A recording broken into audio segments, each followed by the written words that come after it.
আসসালামু আলাইকুম। আজকে দেখাচ্ছি সবার প্রিয় এবং পছন্দের পাতলা খিচুড়ি বা নরম খিচুড়ি বা সবজি খিচুড়ি। আমরা এখানে নিয়েছি 2 পট বা 2.5 পট ভাতের চাল। এর মধ্যে দিয়েছি আধা পট মসুরির ডাল, আধা পৌনে 1 পট মাসকলাইয়ের ডাল ধুয়ে সব কিছু একসাথে দিয়েছি।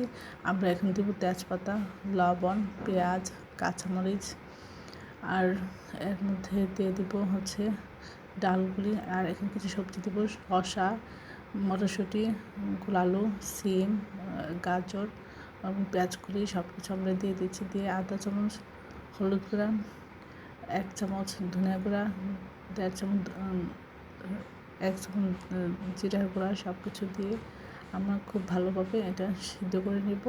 আর এর মধ্যে দিয়ে দিচ্ছি পাকা টমেটো কেটে। সব কিছু একসাথে যখন চাল ফুটে উঠবে এবং সব কিছু মোটামুটি সিদ্ধ হয়ে ঘন হয়ে যাবে, তখন আমরা এর মধ্যে তেল দেব।